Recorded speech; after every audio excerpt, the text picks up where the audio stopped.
Stepping the mark again, Eric. I've got a good mind to sack him. David Glover, why? Well, they left Zoe damn badly when they stopped Linda working for her. Why should I go on employing David? Because he's a good worker and he's willing to work Sundays.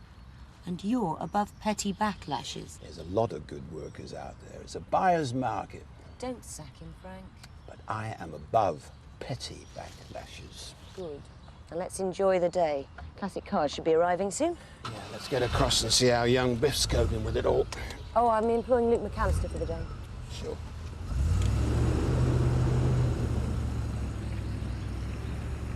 Everything all right? Yeah, everything's coming on a treat. Well, we don't just feed them gunshot and have done with it. Frank, the shoot brings in a lot of money and you know it. See you then. Right, Mr. Tate. Bye.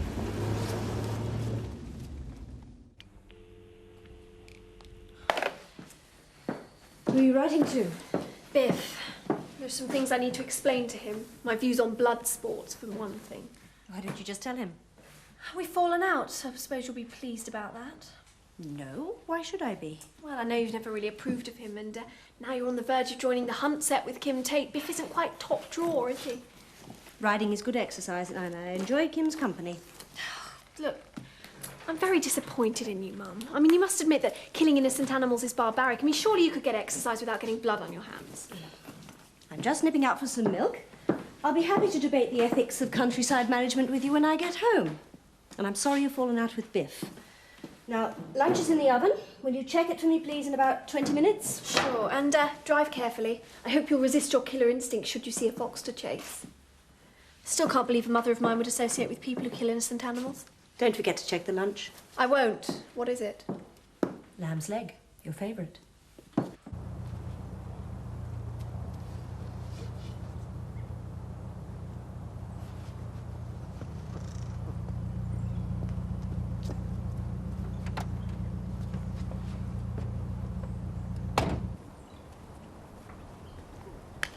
You definitely put the road signs out, didn't you? Of course I did. I've seen them. That's not the problem. Well, something is. They should have been here by now. Don't they usually have these things in summer? I was approached by the organiser. They asked me if they could come here, so they're not likely to start complaining it's the wrong season, are they? Sorry. Don't get on to the lads, love. I just don't understand it. Why don't you back up now? Then that solves the problem. You should have turned left down the bottom. Well,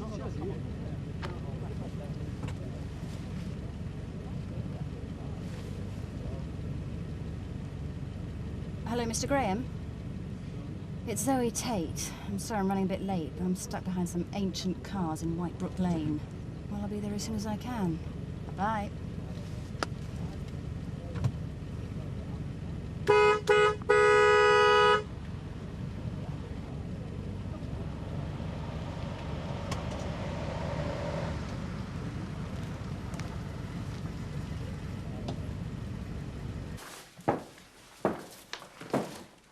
Hello. What are you doing here? Just thought I'd pass on some news. Oh, yeah? What's that? Jessica and Biff have had a row and split up. Oh, I see. Well, I can't say that I'm sorry. How's she taking it? A martyr to her cause. She's been writing him a letter to explain her thoughts on blood sports. I I see. think that was the cause of the breakup. Well, at least you can't blame us for the split. Hey, let's hope she meets somebody over the holidays who will inspire her to want to go to university. We'll have to try and encourage her. Yes, well, I'll leave that to you. At the moment, she sees me as a cross between Cruella de Vil and Jilly Cooper. I wouldn't mind, but that hunt hasn't even seen a fox for the last 12 months. Well, at least she's kept it local. Now, if it had been dolphins in the rainforest, it would have cost us a fortune in travel. Anyway, what's for lunch? I'm starving. Roast lamb. And the good news is that I've managed to get hold of a few packs of stuffing. That's good news. It is for Vic Windsor. He's been trying to spread a rumour about a sage and onion crop failure to create panic buying. I think some people are actually believing it. Yeah, I quite like that. Oh, have you been getting any odd phone calls, by the way? No, why? It's just that the phone's rung a few times and when I've answered it, there's been nobody there. Could be Biff, wanting to make it up with Jessica. Yes, probably. So, how long are you going to be? As soon as Rachel gets here to type out the requisitions. She's coming in on a Sunday? Yes, well, she's very grateful to get her job back.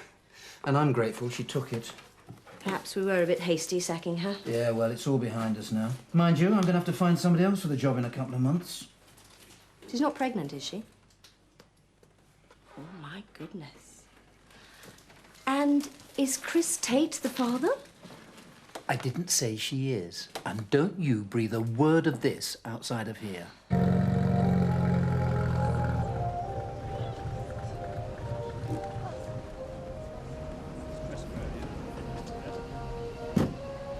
Frank? I've seen 2 signs pointing the wrong way. Where's Biff? I'm going to have his hide for this. Someone could have changed them. Who'd want to do that? I don't know. What? I could be wrong, but the hunt saboteurs might have done it, out of spite. Including Jessica and Rachel. I'll talk to Biff about it. Tell him to get into Emmerdale and round up any stray cars he can see. He said he saw some heading that way. I used to have one of those. I really miss it.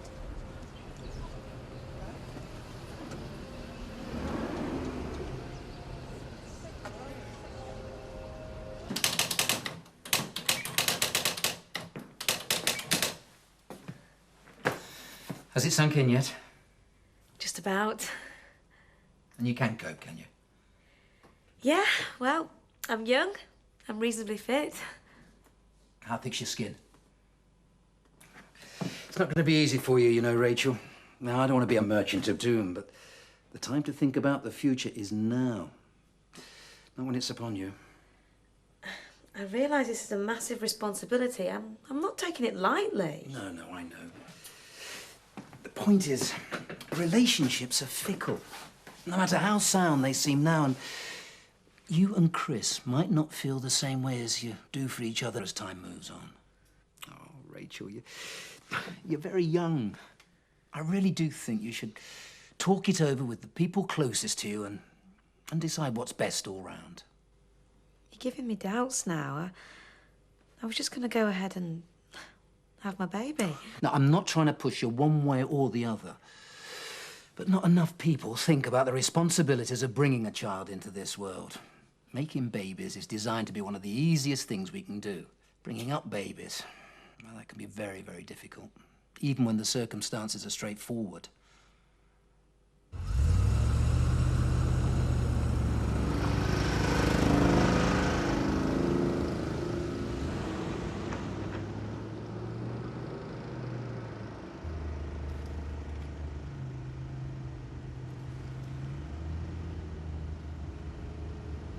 Chris, it's me.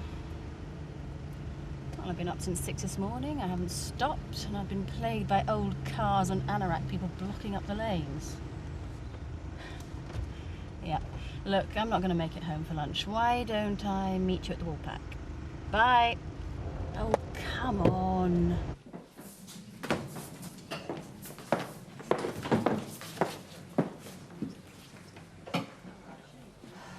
Kathy, you all right? Yeah, sure. Why'd you ask? Well, I'm not prying. It's just with you coming in early and waiting to start work. I just want you to know you're among friends again. That's all. Thanks. Yeah. Christmas spirit and all that, eh? So when are you going to put the decorations up, Alan?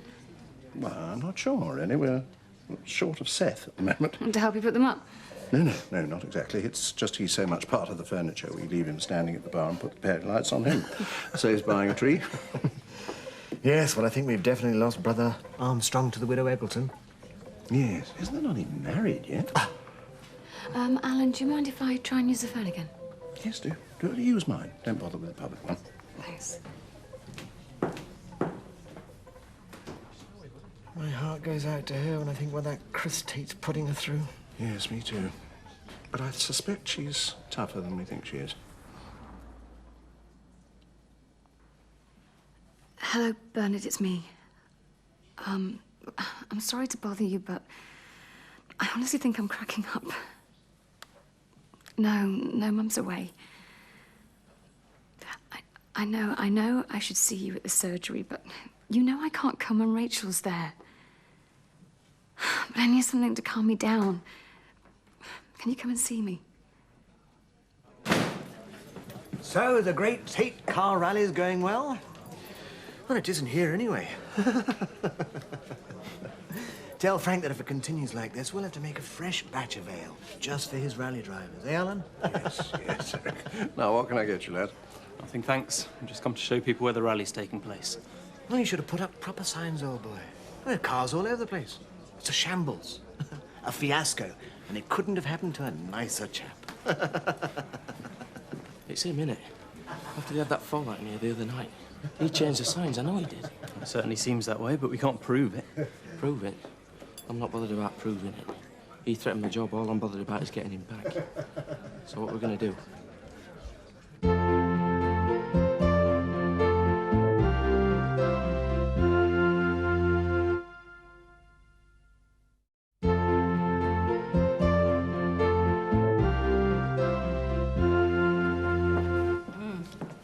Isn't this nice? Lemonade. Peace. You know, I tried talking to Kathy the other day. She wouldn't have it. Well, you can hardly blame her, can you? Well, I just wanted to explain why Rachel and I had managed to get it together and she and I couldn't. You see, it's the pressure of having to perform like I did Chris, before. much as I sympathise with your predicament, I have been up before dawn dealing with sick animals. Just trying to explain why me and Rachel. Well, I've got to go in 5 minutes. I'll save you the time. What do you mean? You are trying to rationalise and justify why you're having an affair with Rachel Hughes. Yeah? Well, try this for size. You're a man. What's the first thing you think about when you see a woman? Oh, I suppose you're going to say that I immediately assess how attractive she is. Ah, it's much more basic. If you're honest, the first thing you think about is whether you'd like to, I'll be polite, make love to her. And the second thing is, can I get away with it? That's rubbish. Because you've got a terribly cynical view about men. No, of mankind. Women are just the same. Men just don't like to think so. I'm not saying the thought continues through the meeting, but the instant reaction is one of mating. I'm a vet, Chris. I know about these things. Rachel's been very good to me. You'll be telling me next she's made you feel like a whole man again. You were flattered by the attention of the reasonably attractive young woman, and you bedded her. Lack of sleep makes you very cynical. And now, you have been caught playing the my wife doesn't understand me and I'm a cripple card. You know, I wouldn't take this from anybody else but you. You're my brother. I know you better than anyone else. All right, mate. Have a good day.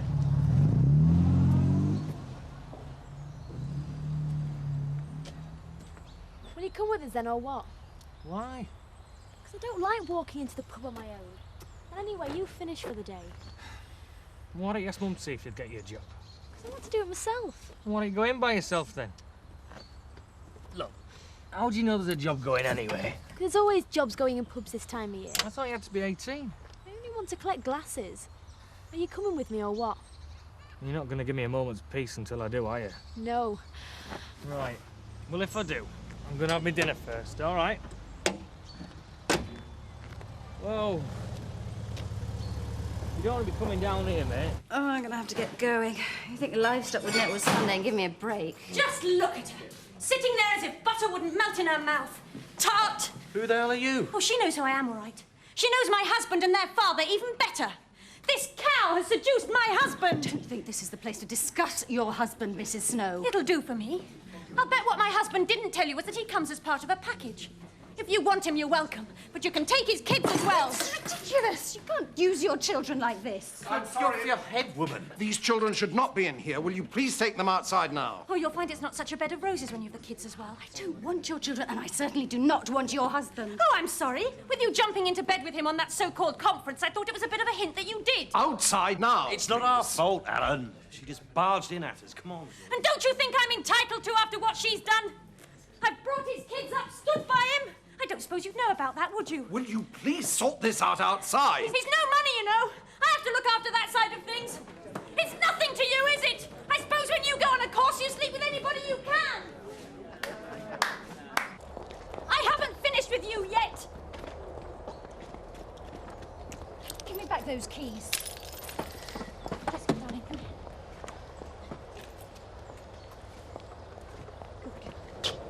Get your children out of my car. Zoe, get in the car.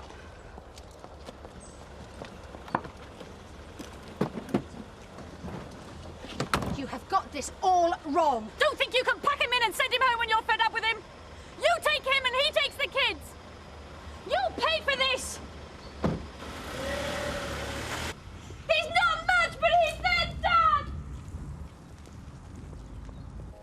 that typewriter that Pollard threw into the river. It holds the key to something. Yeah, but we don't know what it is.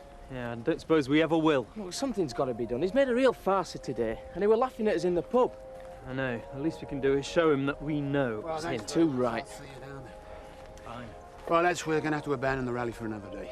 Oh, I'm sorry to hear that, Mr. Tate. Sorry to have to say it, but we got to be realistic. Next time we do it, we'll have to have some tamper-proof signposts.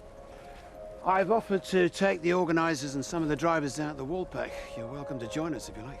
Perhaps later, Mr. Tate. There's something we want to sort out if you're finished with us. Yeah. You can both go off now. I'm sinking fast.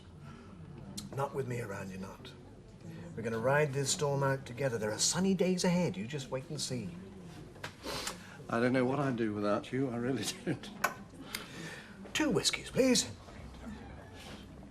Let's raise the landlord's spirits with one of his own, eh? Oh, I don't think I'd better, Eric. Nonsense. Do you good. Christmas is going to be the making of you. You mark my words. Well, the trouble is, people spend over the holiday, but in January it all slows up again. Alan, you're beginning to sound like a farmer. Not paying tax on your own brew is going to save you bacon. All right, thanks, Greg. Bye. Okay, bye.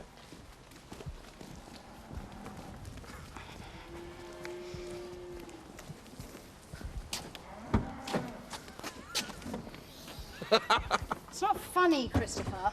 Talk about gaining an instant family, Zoe. Shut up. And you were laying it on me about my out-of-control libido, and then you get it from the wronged wife. What a turn. If you're going to keep laughing, I will walk from here, thanks very much.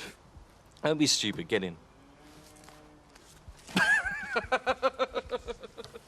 Yeah, well, whatever we do, it should be something to do with his car. That'll get it over to him that we know. Yeah, we shouldn't damage it, though. We should be cleverer than that. I won't mind damaging it. I'm in the bad books as it is with Kim Tate without Eric Pollard stirring things up. I'd like to chain the rear axle of his car to a lamppost. Just watch him drive down the road, leaving his rear wheels behind him. Like they did in American Graffiti. Yeah. Do you want to risk going back to the Discovery yet? One more call. I take it this Martin fellow isn't Mr. Right, then? He thought I was the answer to all his problems. Oh, dear, oh, dear. You've not half left everyone in your wake confused. I'm not surprised, but it's not my fault. Are you looking for a man or a woman to spend the rest of your life with? Isn't that the first question? Just the right person. You're in just as much of a muddle now as you were when you were going out with that Archie. No, I'm not.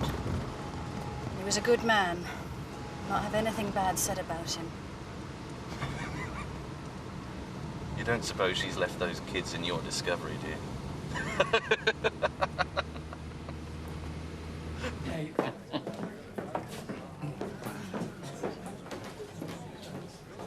Excuse me, Mr. Turner. Hello, Linda. Oh, no, don't tell me. Your mother's ill and can't do her shift tonight. Our mum's fine. She's never ill. Oh, good. Well, what brings you in then? I was wondering if you had any part-time jobs going over Christmas. You know, collecting glasses and the like. It's very enterprising of you. Yes, yes, I do employ some part-time staff over Christmas. How does £2 an hour sound? Going rate's £2.50, Hey, isn't it? shut up, you. You asked me to come here. I'm not just going to stand here like a scarecrow. Well, perhaps I could manage £2.20. You wouldn't be looking for a job if your dad was a bit more enlightened. Oh, hello, Mr. Tate. Does he know that he's forced you to give up a promising career to become a glass collector? No, he doesn't know I'm here. Honestly, I just wish he could see reason. He's stubborn as me dad. He won't back down for nobody. Which is something I usually admire in a man, but when I think of the wasted opportunity it is for you, it just makes me sad. Look, I'm not going to let it rest. I'll have another word with him. Same as I say, Mr. Tate. I'm not shifting. Rally a success in the end, was it? Depends what you mean by success. Depends what you mean by the end. So, when do you want me to start then, Mr. Turner? Well, what about Friday? Kath is on then, so about 8:30. Would that suit you? Yeah, brilliant. Can we go now? Aye, job's done. Yes, we'll pack. Oh, he's here. Hello. Eric, it's for you. Hello? Mr. Pollard? It's Alton Police here. I'm sorry to have to inform you that your office has been broken into. We don't quite know until you come down, sir. Right, thank you, Mr. Pollard.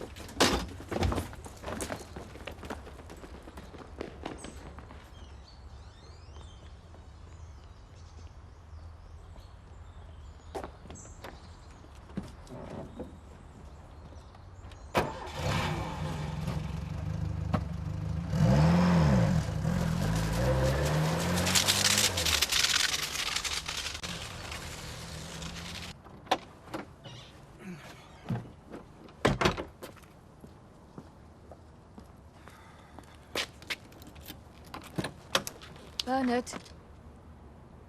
Kathy? Look, Kathy, I am sorry. I cannot stop and talk now. There's an emergency. No, there isn't. I made that call. What? What the hell do you think you're playing I'm at? sorry. I know it's stupid, but you didn't come and see me in the war pack. If I'd have come in and Harrod would have been with me, I didn't think it was a good idea anyway. Yes, you're right. It was just you I wanted to talk to. Have you been ringing the house and putting the phone down when Harrod answers? I can't cope. I just need something to calm me down. I think what you might need is a counsellor. No, I need you. There's no one else who understands me as well as you do. I'm so lucky to have you as my doctor. But you're more than that to me, and you know it. No. What I do know is that you're not the only woman with marriage problems. And tranquilizers certainly aren't the answer. I think it's best if you come to the surgery if you want to talk. You can always phone me when Rachel's not there. I will. I will when I need you.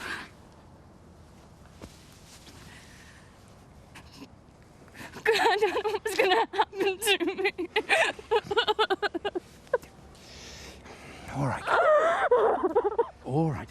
Everything's going to be all right, Kathy. Everything's going to be all right.